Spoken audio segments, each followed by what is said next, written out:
Este es un mensaje del pastor John MacArthur, traducido y predicado en español para el mundo de habla hispana. El Evangelio de Juan. Nos encontramos en el capítulo 1, avanzando a lo largo de esta maravillosa presentación de Cristo, recordando que el propósito de Juan es muy simple.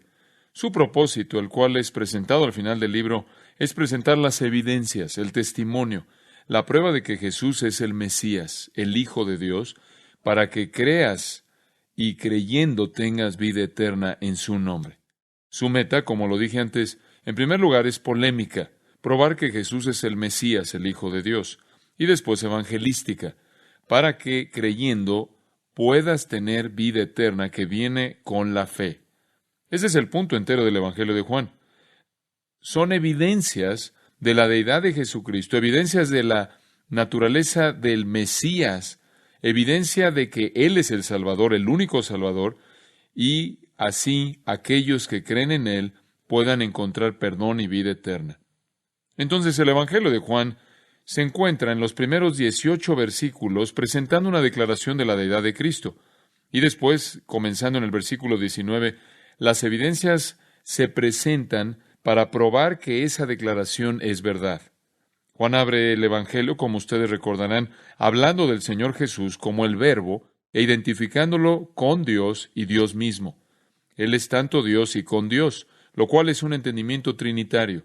Él es completamente Dios, sin embargo, Él es con Dios.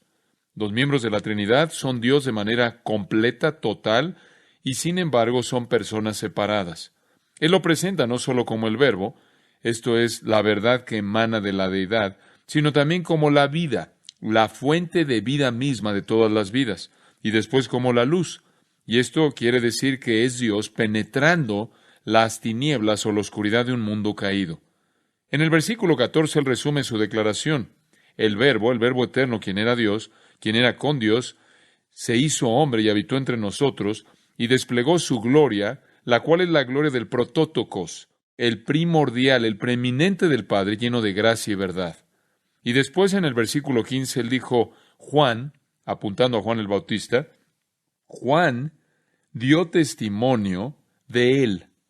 Juan el Bautista dio testimonio acerca de él. Y con la introducción de Juan el Bautista en el versículo 15, Juan el apóstol, quien es el escritor, presenta su primer testigo acerca de la deidad de Cristo. Su primer testigo acerca de la deidad de Cristo, o el primer testigo que habla de la deidad de Cristo, no es ningún otro que Juan el Bautista, quien fue presentado en el versículo 15 por nombre. Por nombre. Él es mencionado antes porque en el versículo 6 dice, vino un hombre enviado de Dios, hubo un hombre enviado de Dios, el cual se llamaba Juan. Ahí está el primer uso de su nombre. Él vino, o versículo 7, vino por testimonio, para que diese testimonio de la luz, a fin de que todos creyesen por él. Entonces, en primer lugar, usted tiene la presentación de Juan como el primer testigo en el versículo 6. Tiene una segunda referencia a Juan como testigo en el versículo 15. Y después, llegando al versículo 19, este es el testimonio que Juan dio, aquí en el versículo 19. Este es el testimonio de Juan. Ahora, ¿por qué es esto tan importante que Juan el apóstol tome a Juan el Bautista como su testigo inicial? Y la respuesta a esa pregunta es múltiple. Número 1, porque Juan fue un profeta. De hecho, él fue el único profeta en Israel. De hecho, no había visto un profeta en 400 años. Y todo mundo entendía que Juan era un profeta. Eso es lo que dice en Mateo 14, y eso se repite en Mateo 21:26. Todo mundo sabía que era un profeta. En Juan 5:35 dice que por un tiempo todo mundo estuvo dispuesto a regocijarse en su luz, y él era una antorcha ardiente que brillaba. Entonces, en primer lugar, se entiende que si va a usted a tener un testimonio humano acerca del Mesías, si va a haber un testigo que hable del Mesías, tiene que venir de la fuente más creíble, más fidedigna. Y el predicador más creíble, más fidedigno, y el testigo más confiable de la persona de Cristo sería el que era el más confiable, el que fue llamado por Dios para ser un profeta y por lo tanto habló la palabra de Dios, y ese es Juan el Bautista. Además, Juan el Bautista no solo fue un hombre ordinario, él no tuvo un origen ordinario. Él vino de una familia sacerdotal, lo cual le dio una credibilidad adicional porque los sacerdotes eran reverenciados y honrados y respetados por toda la tierra de Israel. Su linaje era del más alto rango en términos religiosos, y eso le dio una audiencia. Entonces, aquí hay un verdadero profeta, el primero en 400 años, todo el mundo sabe eso. Él habla en nombre de Dios, él habla de Dios, y él también es sacerdotal en su legado. Y podemos añadir otro componente que fortalece la credibilidad de Juan. Su nacimiento fue extraordinario. Uno podría decir milagroso porque sus padres eran estériles y ya estaban en una edad avanzada, nunca habían podido tener hijos, y su madre Elizabeth da a luz en su edad avanzada a este hijo. Eso es milagroso. Más allá de eso, su nacimiento no solo fue un acontecimiento milagroso, sino que fue un acontecimiento profetizado por un ángel que se le apareció a Zacarías cuando él estaba llevando a cabo su obra sacrificial allí en el templo en Jerusalén. Un ángel del cielo vino y le declaró que tendría un hijo y que este hijo sería el precursor del Mesías, que él de hecho vendría a sus vidas a través de los medios normales del nacimiento, aunque eran estériles, que sería lleno del Espíritu Santo desde el vientre de su madre, que vendría en el espíritu y poder de Elías para convertir muchos de los corazones del pueblo de regreso a Dios y prepararlos para la llegada del Mesías. Entonces, él fue un profeta y se reconocía que era un profeta. Él tuvo un nacimiento milagroso en términos humanos. Él fue profetizado por un ángel y la profecía del ángel sucedió. Se cumplió.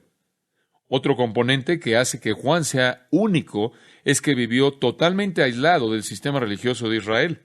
Desde el momento en el que él desaparece en el capítulo 1 de Lucas, él se va al desierto y durante 30 años, o la mayor parte de esos 30 años, él vive como un ermitaño ahí en medio del desierto y come lo que puede encontrar con sus manos y usa como vestimenta lo que puede ponerse en la espalda, cabello o pelo de camello. Él es un nómada que es totalmente alguien que es extraño para el sistema religioso. De hecho, él es tan extraño para el sistema religioso que el primer vistazo que tenemos de los líderes de Israel cuando se acercan a él, en ese momento, la primera vez que se acercan a él les dice, generación de víboras, ¿quién os advirtió que huyerais de la ira venidera? Él no solo es un extraño para el sistema apóstata del judaísmo, él es antiapóstata en contra de ese sistema judaico. Él no solo está separado de ellos, sino que él habla de manera profética en contra de ellos y les advierte del juicio que van a enfrentar. Este es el hombre que Juan toma como un testigo inicial. Él no es producto del sistema religioso. En ningún sentido, él es simplemente un producto de una vida humana. Él es un niño divinamente preparado. Él no es un hombre que encontró una carrera porque en cierta manera tenía esa propensidad, sino que él fue ordenado por Dios y de esta manera profetizó para hacer lo que hizo. Y sobre cualquier otra cosa, él era un verdadero profeta reconocido, una antorcha ardiente, brillante. Y el punto es este, que si va usted a identificar a alguien para que comience el testimonio, entonces tiene que escoger a la persona con mayor credibilidad. Y eso es exactamente lo que Juan el Apóstol hace al escoger a Juan el Bautista. Y como les dije la última vez, Juan no está preocupado por el lugar en el que vive, lo que viste, lo que come. Lo único que le preocupa es su testimonio. La nación reconoce a Juan el Bautista como un vocero de Dios y por lo tanto Juan lo usa como testimonio y de manera apropiada. Esta es la voz más creíble, más fidedigna que hay en Israel. La voz más confiable. Y el pueblo lo ha llegado a entender, lo respeta y están inundando el lugar donde él está en el desierto. Vienen por los miles de personas, realmente por decenas de miles de toda Jerusalén, Judea y los lugares circunvecinos para oírlo. Ahora, para tener este testimonio, en los versículos 19 al 37, Juan el Apóstol se concentra en 3 días. 3 días del ministerio de Juan el Bautista. Él ministró durante meses y meses, pero de todo ese tiempo en el que ministró, hay una especie de ápice de 3 días, y es importante 3 días porque en el día 2 Jesús de hecho se aparece. Y entonces Juan el Apóstol nos da un retrato, y dentro de ese retrato nos presenta el ministerio de Juan el Bautista, el testimonio específico de Juan. Y hay 3 puntos aquí, y Juan tiene 3 mensajes que dar. Él da uno en el día 1, otro en el día 2 y otro en el día 3. Y son secuenciales. Y son testimonios que realmente son permanentes en su validez. En el día 1, Él dice, Él está aquí. En el día 2, Él dice, véanlo. Y en el día 3, Él dice, síganlo. Y ese sería el mensaje que cualquier predicador daría acerca de Cristo. Él está aquí, véanlo, vean la revelación de quién es Él y síganlo. Y esa es la naturaleza del ministerio de Juan. Entonces, eso les da el panorama. 3 días, 3 mensajes. Y lo que es interesante es que los 3 mensajes son dados a 3 grupos. En el día 1 es una delegación hostil que fue enviada por el Sanedrín, el concilio religioso que lideraba a los judíos. En el día 2 es la multitud de gente que está ahí. Y en el día 3 son algunos de los propios discípulos de Juan. Entonces, 3 días, 3 mensajes a 3 grupos diferentes. Ahora, veamos el día 1 y ya iniciamos nuestro estudio de esta sección la última vez y vamos a retomar nuestro estudio en donde nos quedamos. El día 1, presentado a la delegación judía que había venido de Jerusalén, para confrontar a Juan y hacerle las preguntas que los líderes religiosos querían que fueran respondidas. Versículo 19. Este es el testimonio de Juan, cuando los judíos enviaron de Jerusalén sacerdotes y levitas. Jerusalén es el cuartel general obvio de la religión judía. La gente que está en poder en el concilio judío, el cual es llamado el Sanedrín, ese es un concilio de 70 hombres más el sumo sacerdote, quienes estaban a cargo del judaísmo. Ese concilio está constituido predominantemente de saduceos. Los saduceos eran liberales religiosos que no eran fundamentalistas en el sentido que los fariseos lo eran. No creían en los milagros, no creían en la resurrección física. En cierta manera, eran los críticos del Antiguo Testamento. No creían necesariamente en los detalles insignificantes o los detalles más minúsculos de la palabra de Dios de la manera en la que los fariseos lo creían, pero tenían el poder. Y los miembros del Sanedrín, la mayoría de los miembros del Sanedrín venían de los saduceos. El sumo sacerdote anterior, el principal sacerdote, eran personas que primordialmente eran saduceos. Ellos controlaban la operación del templo y el dinero y el poder y las relaciones con Roma. Pero con ellos estaban los fariseos. Estaban mucho más entregados a la ley. Eran mucho más devotos a la ley. Eran menos políticos. Eran los que estudiaban la ley, que aplicaban la ley, que le enseñaban la ley al pueblo. Y eran los abogados, los intérpretes, diríamos mejor. Esto es, eran los expertos en la ley de Dios. Pero aparentemente esta delegación del Sanedrín está mezclado con ambos grupos. La idea en el versículo 19 de que los judíos los enviaron apunta a que venían del Sanedrín. Juan usa la expresión aquí, los judíos, 70 veces en su evangelio. Y como les dije en la última ocasión, él no la usa de manera étnica o racial, sino que la está usando para identificar a aquellos que eran hostiles a Jesús. Aquellos que eran hostiles a Jesús los llama los judíos. Y eso representaba al Sanedrín. Pero también incluye, dice el versículo 24, a los fariseos. Ellos habían sido enviados por los fariseos. Y lo mejor que podemos decir es que probablemente esta es una coalición que viene enviada por el Sanedrín y los fariseos se convierten en los interrogantes primordiales, los que hablan en este grupo. Y como dije, los saduceos predominaban en el Sanedrín, pero también incluían a fariseos. Entonces, aquí viene esta delegación y escogen a sacerdotes. El Sanedrín escoge a sacerdotes y a levitas de Jerusalén, y son acompañados por fariseos. Vienen para presentarle preguntas a Juan el Bautista. Y las preguntas se oyen como preguntas que reflejan el entendimiento farisaico porque están relacionadas con la interpretación del Antiguo Testamento, el cual era su esfera primordial de operación. Entonces, vienen a Juan y le hacen una serie de preguntas acerca de quién es. Versículo 19 le preguntan, ¿tú quién eres? Y lo que se implica en esa pregunta es, ¿eres tú el Mesías? ¿Y cómo sabemos que se implica? Porque su respuesta en el versículo 20 lo indica.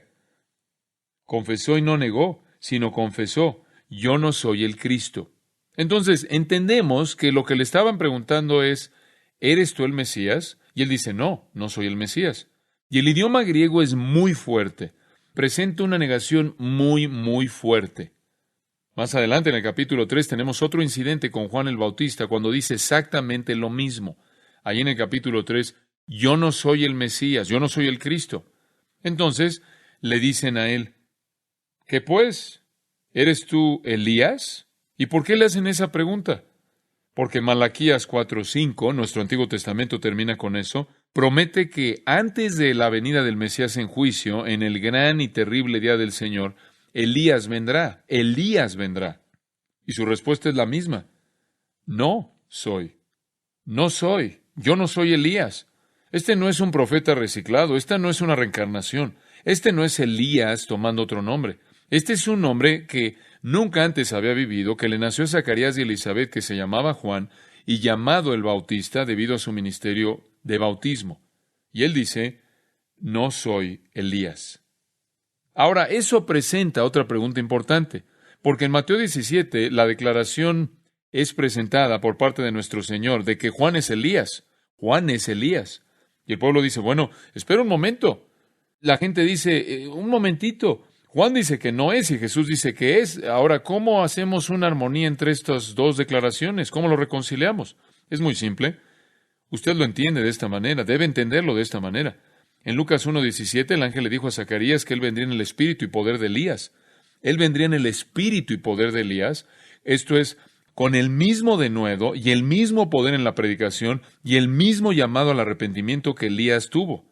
Entonces, habrán dos en un sentido, habrán dos venidas de Elías. En la primera venida de Cristo habrá uno en el espíritu y poder de Elías.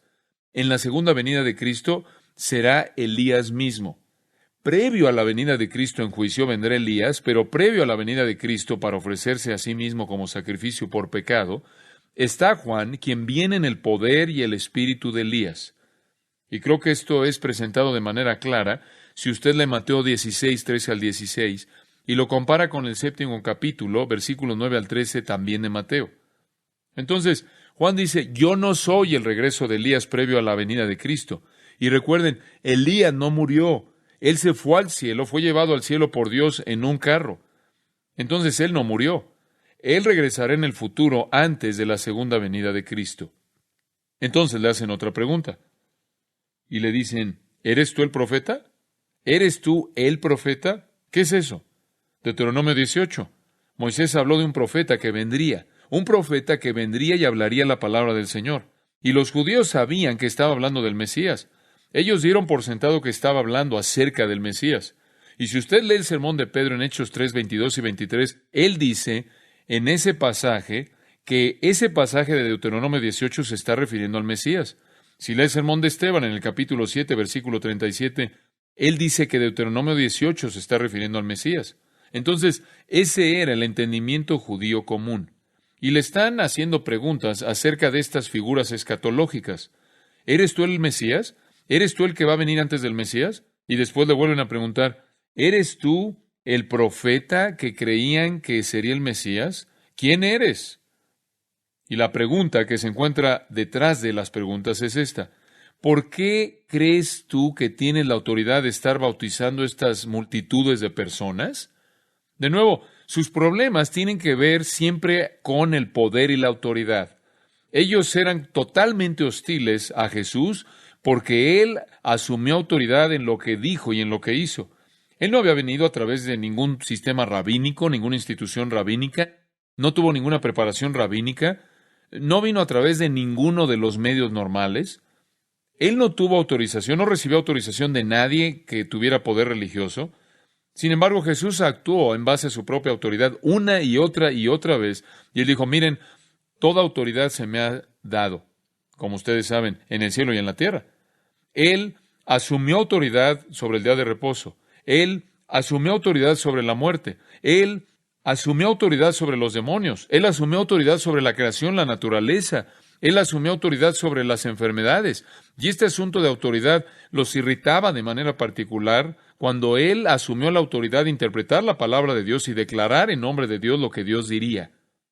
Siempre tuvieron problemas, siempre el meollo de su problema tenía que ver con autoridad, porque Jesús Fue una amenaza inmensa en contra de su autoridad religiosa.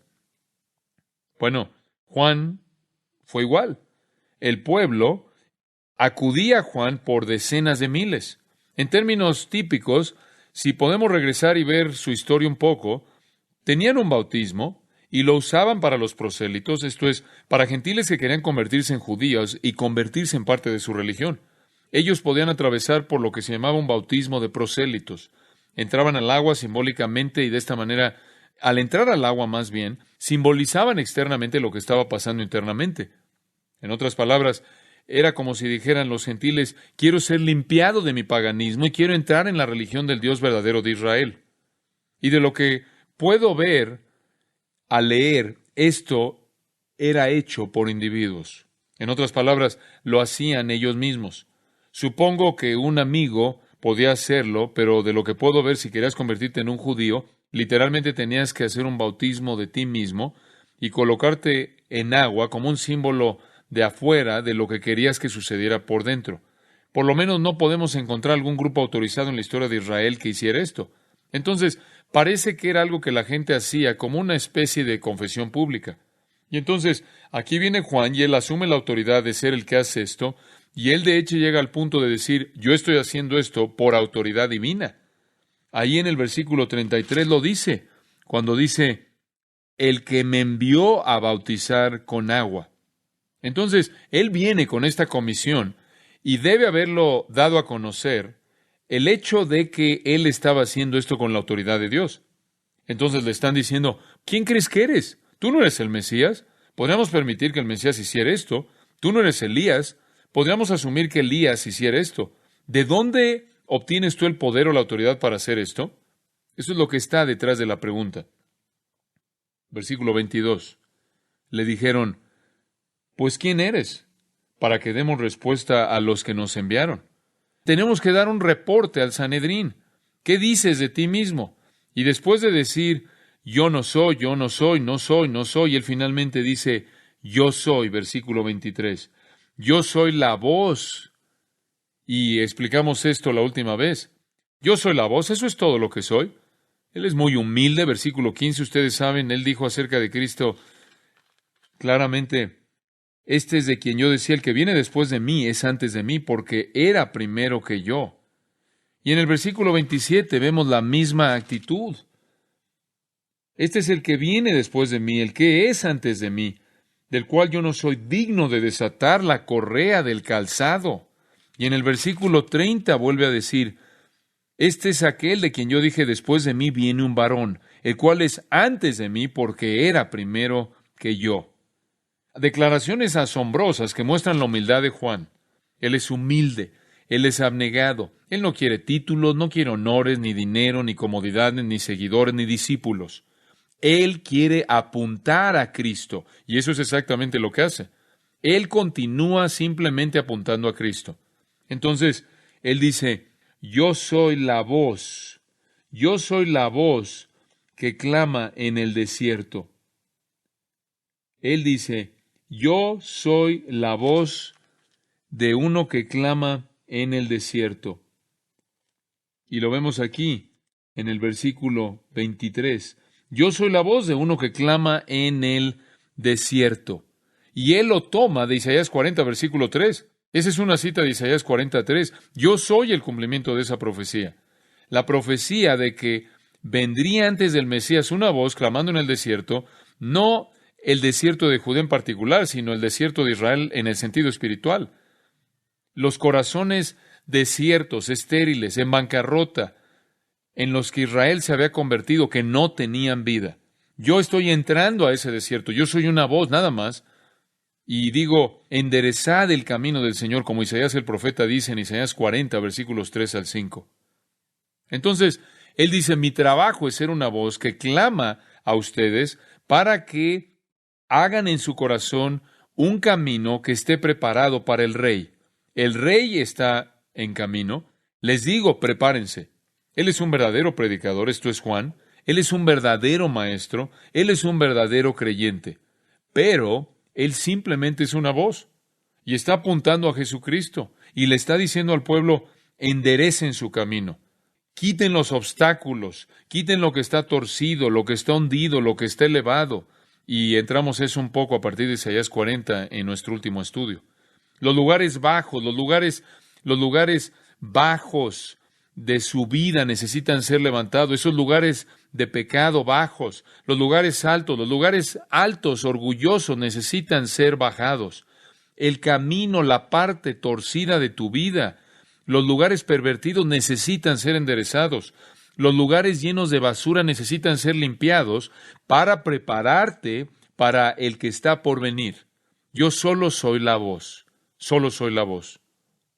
Pero qué honor inexplicable, inexpresable para Juan. Qué impresionante debió haber sido reconocer que diariamente tú eres esos pies hermosos mencionados por Isaías y también por Pablo en Romanos 10. Cuán hermosos son los pies de los que predican el Evangelio.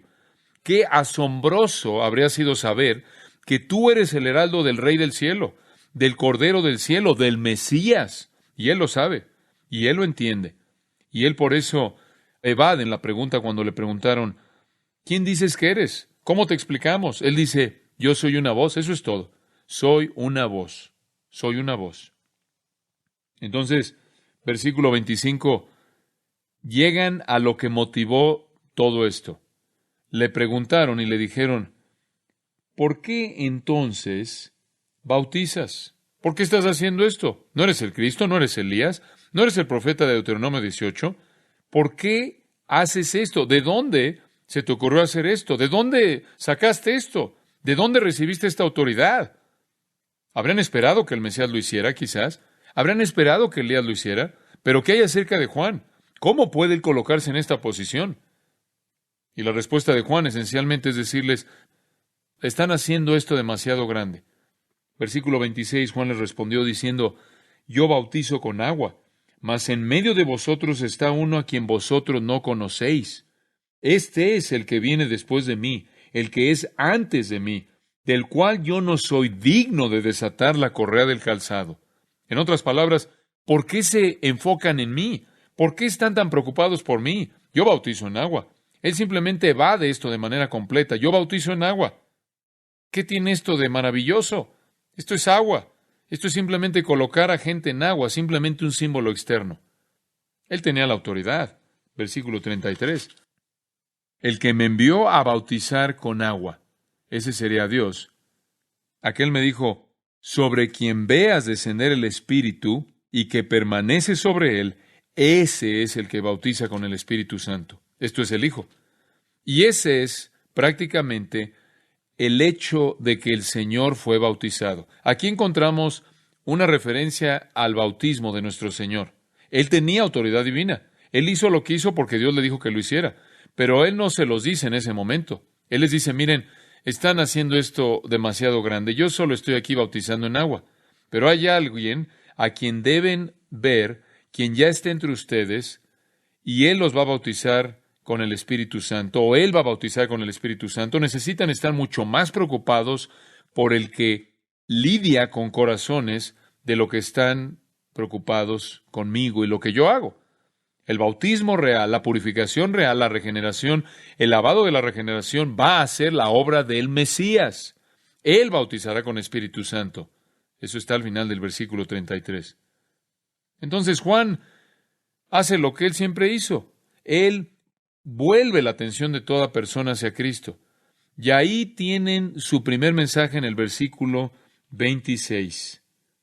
En medio de vosotros está uno a quien vosotros no conocéis. Ese es su primer mensaje. Él está aquí. ¿Por qué están preocupados por mí? Me ven, me conocen, pero ya hay uno aquí que ustedes no conocen. Él es al que necesitan conocer. Él es al que necesitan conocer. Él es, más adelante dice, el que bautiza en Espíritu Santo. En otras palabras, Él es el que lidia con el corazón, con el corazón. El Mesías está presente, está aquí.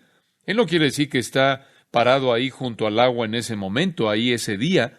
Él quiere decir, está en la tierra, ya llegó. En el momento en el que Él dice esto, Jesús está caminando hacia donde Juan está y va a llegar al otro día. Juan bautizó a Jesús y pasaron poco más de 40 días. Y después Jesús se fue, llevado por el Espíritu Santo, al desierto durante 40 días de tentación.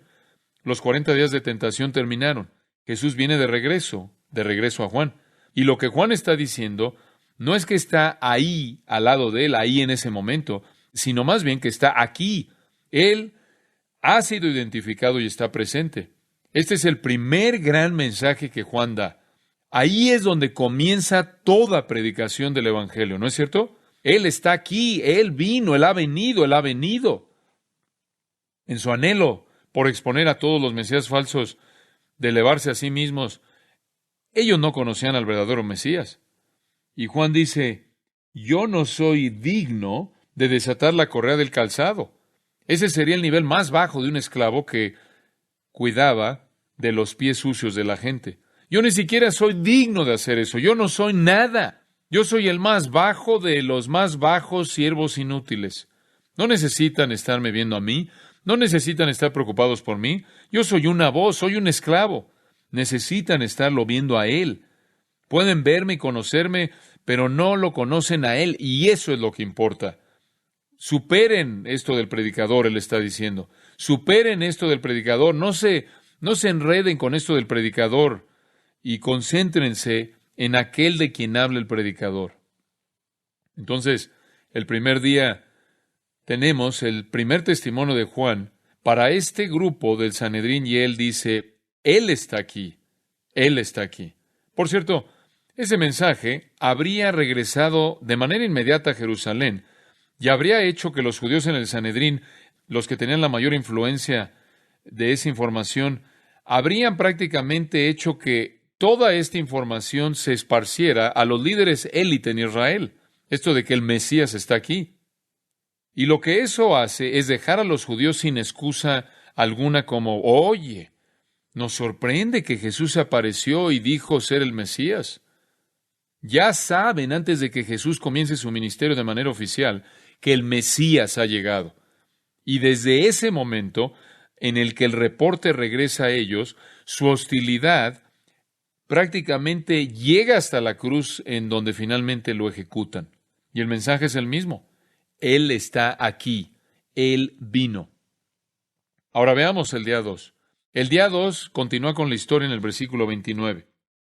Todo esto, claro, dice el versículo 28, estaba sucediendo en Betábara, al otro lado del Jordán, donde Juan estaba bautizando. No la Betania de la parte este de Jerusalén ahí, sino otra Betania. No sabemos exactamente, y por eso se le llama aquí Betábara, es prácticamente otro nombre para Betania, pero de nuevo no la Betania que está al este de Jerusalén. No sabemos exactamente dónde estaba, pero estaba más allá del río Jordán, en el desierto. Todo sucedió ahí. Pero el versículo 29 ahora nos lleva al día 2, al siguiente día. Él vio a Jesús venir, ahí en el 29, el siguiente día vio Juan a Jesús que venía a él y dijo, «He aquí el Cordero de Dios que quita el pecado del mundo». Este es el día 2, este es el grupo 2. Grupo 2, toda la gente que está ahí congregada, toda la multitud y el mensaje, véanlo, véanlo, véanlo. Mensaje 1, Él está aquí. Mensaje 2, véanlo. Él es el Cordero de Dios. Él es el Cordero de Dios. El día 1, en cierta manera, fue para una delegación privada. El día 2 es la proclamación pública.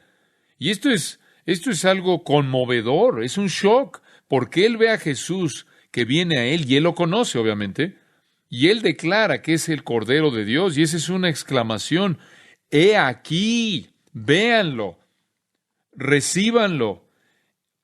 Reciban, acepten la realidad de quién es Él. Él está aquí y este es Él. Él es el Cordero de Dios. Eso no es lo que ellos esperaban oír. ¿Por qué el Mesías sería un cordero? ¿Por qué, en el mejor de los casos, un cordero es impotente, débil, inútil, torpe, dependiente, inclusive sucio? ¿Qué quieres decir con que el Mesías es un cordero? Esto es conmovedor. Esto es un shock. Habrían esperado que él dijera, he aquí su rey, he aquí el triunfal, he aquí el majestuoso, el exaltado, he aquí el gobernante, he aquí el ungido. Pero él dice, he aquí el Cordero de Dios. En el mejor de los casos, como dije, un cordero es impotente y débil. En el peor de los casos, un cordero está muerto, y los corderos eran sacrificados todo el tiempo. A lo largo de los siglos de Israel, ellos supieron acerca de un cordero sacrificial. Ellos conocían lo que era un cordero sacrificial, remontándose a Abraham e Isaac, y Dios proveyendo un sacrificio para Abraham para que no tuviera que matar a su propio hijo.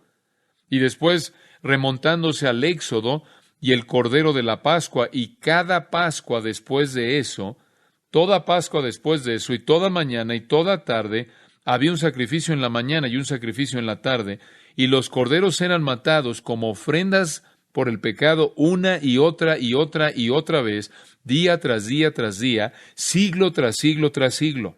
Y también conocían, Isaías 53, que Él fue guiado como cordero al matadero, el que fue herido por nuestras transgresiones, molido por nuestras iniquidades, aquel sobre quien cayó el castigo de nuestra paz. Ellos conocían todo eso. Ellos sabían lo que era el sacrificio, pero no sabían cómo encajaba, porque nunca se habían visto a sí mismos como un pueblo que necesitaba un sacrificio. En otras palabras, ellos dieron por sentado que la combinación de su justicia y su obediencia al ofrecer un animal era suficiente. Pero esos animales no podían quitar el pecado, solo podían apuntar al sacrificio que quitaría el pecado, que todavía no había venido sino hasta Cristo. Y debido a que no reconocieron su pecaminosidad, no reconocieron que estaban bajo juicio, bajo ira, que necesitaban un sacrificio, que su Mesías debía ser ese sacrificio del que Isaías 53 estaba hablando.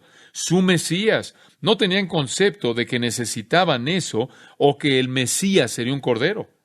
Y entonces Juan dice, he aquí el Cordero de Dios ha escogido ese sacrificio. En otras palabras, el Cordero, aquí está, el Cordero que Dios ha escogido para que sea ese sacrificio. Toda familia escogía su Cordero. Todo padre escogió un Cordero. Este es el Cordero que Dios ha escogido. Él ha venido a lidiar con el pecado finalmente para ser herido por nuestras transgresiones. Él vino para convertirse en pecado. Aquel que no conoció pecado vino a hacerse pecado por nosotros. Él se ofreció como un sacrificio en la cruz. Él llevó nuestros pecados en su propio cuerpo. Al que no conoció pecado, Dios lo hizo pecado. Todas esas explicaciones del Nuevo Testamento. Los judíos querían un profeta. Los judíos querían un rey y recibieron un cordero. Querían un líder, querían un monarca, recibieron un sustituto. Querían un Mesías exaltado, recibieron más bien a un sacrificio humillado. Querían a uno que pudiera matar a todos sus enemigos. Sin embargo, recibieron a aquel a quien sus enemigos mataron.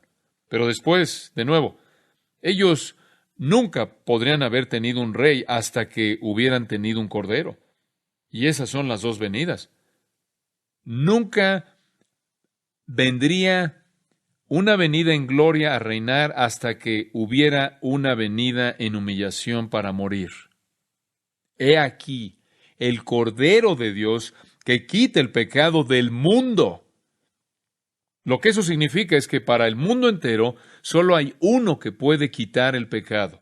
Para el mundo entero solo hay uno que puede quitar el pecado, y es este que va a morir como el Cordero sacrificial que Dios acepta. Y Juan entonces añade lo que dijo allá atrás en los versículos 15 y 27. Este es aquel de quien yo dije, después de mí viene un varón, el cual es antes de mí, que tiene un rango más elevado que yo, porque era primero que yo. Y de nuevo él dice, miren, quiten la atención de mí. Él vino después de mí en términos de principio de su ministerio, pero él existió antes de mí. Él nació después de que yo nací. Sin embargo, él existió antes de mí. Quiten sus ojos de mí y pónganlos en este eterno. Pongan sus ojos en Él que es exaltado, quien es de mayor rango que yo, al que ustedes no conocen. Y después Juan de nuevo está desviando la atención de ella y sin embargo al mismo tiempo entendiendo la dificultad de esto, porque él de nuevo dice en el versículo 31, y yo no le conocía. Al principio no le conocía. Dices, bueno, ¿acaso Elizabeth y María no estaban relacionadas? ¿No eran parientes? Sí lo eran. Elizabeth y María estaban relacionadas, eran parientes. ¿Acaso Elizabeth y María no hablaron? Claro. María sabía que ella había concebido a Jesús como el Hijo de Dios sin un padre, humanamente hablando, y Elizabeth sabía del milagro de su nacimiento. Estuvieron juntas cuando ambas estaban embarazadas. Ellas lo sabían. ¿Acaso no hablaron de eso a lo largo de los años? ¿Acaso esas mujeres no les habrían dicho a sus hijos quiénes eran? ¿Y acaso Juan no sabía que Jesús era el Hijo de Dios? Bueno, la respuesta es, claro, él habría sabido esto porque su madre le habría dicho y María le habría dicho, y ciertamente era conocido en la familia. Pero tienes a Jesús 30 años de oscuridad total, 30 años en un taller de carpintero, lo cual habría probablemente hecho que surgieran preguntas bastante serias, ¿no es cierto? Digo, Juan está tratando de decir, Él es el Hijo de Dios, Él es Dios en carne humana, Él es el Mesías, pero nada está pasando, nada está pasando. Sería fácil que tuviera dudas. Ustedes saben, inclusive más adelante en el ministerio de Juan, después de que fue claro para él quién era Jesús, Juan comenzó a dudar. ¿Se acuerdan de eso? Juan comenzó a dudar si Jesús realmente era el Mesías, porque aún después de que Jesús comenzó su ministerio, él no hizo nada. Él no conquistó nada, él no se apoderó de nada. Entonces Juan envió a algunos de sus discípulos a Jesús y le dijeron, Juan quiere saber si realmente eras el Mesías. ¿Realmente eres el Mesías? Y Jesús les responde, cuéntale de las cosas que he hecho, cuéntale de las obras. Entonces Juan tenía preguntas. No son preguntas porque nadie le había dado información. Él tenía información de su familia. Él había obtenido información a partir de su familia. Él tenía información del ministerio de Cristo. Pero debido a que Jesús no estaba actuando de la manera en la que él pensaba que un Mesías debía actuar, fuera que permaneciera en la oscuridad en la primera parte o que estuviera siendo odiado aún más y más en su ministerio público, fuera por una o por otra razón, las preguntas surgieron. Entonces, aquí está Juan simplemente admitiendo que él no lo reconoció en el sentido pleno. Oída es la palabra griega, el verbo griego. Yo no le conocía, no le oída. No lo reconocí en el sentido profundo, pleno. Mas para que fuese manifestado Israel, por esto vine yo bautizando con agua. Y Juan testificó entonces en el versículo 32, diciendo, vi al Espíritu que descendía del cielo como paloma y permaneció sobre él. Yo sabía y yo no lo reconocí. Hasta ese punto le está diciendo, yo lo conocía, pero no había manera en la que yo estuviera seguro de que este era el Mesías, quien, por cierto, como comentario al margen, es una declaración clara de la humanidad de Jesús, de que la humanidad de Jesús era una humanidad real. Era una humanidad real. No había nada, cuando tú veías al hombre Jesús, no había nada al ver al hombre Jesús que te dijera que era una persona celestial. Yo no lo reconocí. Yo no lo reconocí. Y yo no le conocía. Pero el que me envió a bautizar con agua, este es Dios, aquel me dijo, sobre quien veas descender el Espíritu y que permanece sobre él, ese es el que bautiza con el Espíritu Santo. Ustedes recordarán en su bautismo en Mateo 3, Lucas 3, el Espíritu descendió, el Padre dijo, este es mi Hijo amado en quien tengo complacencia. Juan en ese momento sabe, Juan lo sabe, pero como dije, aún después de eso, le surgen dudas porque él no ve las evidencias que él habría esperado. Pero en este punto Juan nos da el testimonio, versículo 31, yo no lo reconocí, yo no le conocía, mas para que fuese manifestado Israel, por esto vine yo bautizando con agua. Yo no lo reconocía, después fui llamado a bautizar. Versículo 33, yo no lo reconocía hasta que el Padre me dijo, es aquel sobre quien desciende el Espíritu Santo. Y en ese punto, versículo 34, y yo le vi y he dado testimonio de que este es el Hijo de Dios. Entonces, en el día 2 podríamos decir esto. Juan le dice a la multitud, véanlo, vean al Cordero de Dios que es el Hijo de Dios. Ese es el ministerio de Juan. El Cordero de Dios, quien es el Hijo de Dios. Y él lo sabe. Él ha oído la voz del cielo del Padre. Él ha visto al Espíritu descender y de nuevo, como dije, más adelante tuvo sus dudas, pero fueron afirmadas con el testimonio que recibió de regreso por parte de sus discípulos cuando hicieron la pregunta. Ahora, yo conozco el testimonio de Juan. Este es el Hijo de Dios. Entonces, tenemos aquí a la voz del más alto calibre, la de mayor credibilidad, la más fidedigna en Israel, afirmando que este es el Cordero de Dios, que es el Hijo de Dios. El versículo 35 nos lleva al día 3. Brevemente, el siguiente día, otra vez estaba Juan y 2 de sus discípulos, y mirando a Jesús, que andaba por allí, dijo: He aquí el Cordero de Dios. Creo que está con la boca abierta. Creo que simplemente está asombrado con aquel en cuya presencia él camina, aquel ante cuya presencia se encuentra. Los 2 discípulos lo oyeron decir eso y siguieron a Jesús. Muy bien, este es el día 3, grupo 3. ¿Quiénes son? 2 discípulos de Juan. Juan era un maestro y Juan tenía seguidores. Entonces aquí hay 2 de ellos. Por cierto, sabemos quiénes son ellos. De acuerdo con el versículo 40, uno de ellos es Andrés. Uno de los 2 que oyó a Juan y siguió a Jesús era Andrés. ¿Quién es el otro? Bueno, el escritor del Evangelio de Juan siempre se rehúsa a nombrar a uno de ellos. ¿Quién es? Él mismo. Entonces, Andrés y Juan comienzan como seguidores de Juan el Bautista, preparándose para el Mesías. Y Juan, quien no quería discípulos, el siguiente día está con ellos de pie y vio a Jesús conforme caminaba y le dice a estos 2 discípulos: He aquí el Cordero de Dios. Miren, ¿qué están haciendo aquí conmigo? Los 2 discípulos lo oyeron hablar los 2 discípulos y siguieron a Jesús. Y versículo 38, me encanta esto. Y volviéndose Jesús y viendo que le seguían, les dijo: ¿Qué buscáis? ¿Qué es lo que quieren ustedes?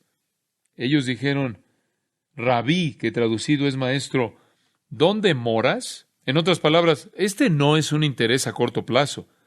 A donde quiera que tú vayas y donde tú te quedes, ahí es en donde nos vamos a quedar. Juan había cumplido con su trabajo, ¿no es cierto? Él está aquí, Él es el Cordero de Dios y el Hijo de Dios. Síganlo y quédense con Él. Ese es ministerio del Evangelio puro y bendito, modelado por este hombre humilde, abnegado, manso, quien, por cierto, si no lo sabían, es uno de mis favoritos en todas las Escrituras, Juan el Bautista. Sí, está aquí, véanlo, Él es el Cordero de Dios y el Hijo de Dios. Síganlo permanentemente. Esa es la esencia, por cierto, de la fe salvadora. Ustedes entienden que Él vino. Ustedes entienden que Él es. Ustedes entienden quién es. Y comprometen, entregan su vida a seguirle. Eso es lo que significa ser un cristiano. Inclinémonos juntos en oración. Padre, reconocemos que hay una simplicidad hermosa en las Escrituras y una coherencia evidente en las Escrituras, que hay un mensaje predicado de varias maneras, y ese mensaje es acerca de Cristo Jesús, el que es el Hijo de Dios, el único Salvador, y es conocer que Él vino para creer la verdad acerca de Él y seguirlo. Padre, te agradecemos porque ese testimonio continúa aún en nuestro día desde el día de Juan, así como en esta mañana a través de un entendimiento de este capítulo ha continuado y se extiende a lo largo del resto del Nuevo Testamento y a lo largo de toda la historia a través de predicadores fieles que proclaman la venida de Cristo siendo el Cordero y que llaman a la gente a confiar en Él y seguirlo permanentemente. Oro porque el Espíritu Santo hoy, oh Dios, toque los corazones de algunos que están aquí, que puedan estar en peligro, como los que vemos en Hebreos 6 estaban en peligro, de conocer la verdad, de entender la verdad, inclusive creer la verdad hasta cierto punto, pero nunca comprometerse con Cristo, de estar en peligro de apartarse, y así nunca ser renovados para el arrepentimiento. Oro, Señor, porque tu Espíritu Santo los atraiga a Cristo. No tenemos deseo como predicadores de que la gente sea nuestros discípulos o estén apegados a nosotros, sino que sigan a Cristo. Hablamos de Él, de su venida, de su vida, su identidad, y como Juan, llamamos a los pecadores a seguirle, y a ir a donde Él va y quedarse donde Él se queda. Oro, Señor, porque tú concedas ese maravilloso regalo de la salvación a algunos, aún el día de hoy, aún aquí. Y ahora, Señor, lleva a cabo tu obra en nuestros corazones, en todos nosotros, para llevar a cabo, para darnos, en primer lugar, un nuevo entendimiento de la gloria de Cristo y de la dulce verdad del Evangelio. Y haznos estar siempre agradecidos por el conocimiento que nos ha salvado, otorgado por tu Espíritu Santo y por tu voluntad y tu poder. Oramos por aquellos que no conocen a Cristo, que este sea el día de su salvación. Oro porque tú nos animes con la verdad, llene nuestros corazones de gozo y nos hagas testigos fieles para que otros puedan conocer a nuestro Cristo. Oramos en su nombre. Amén.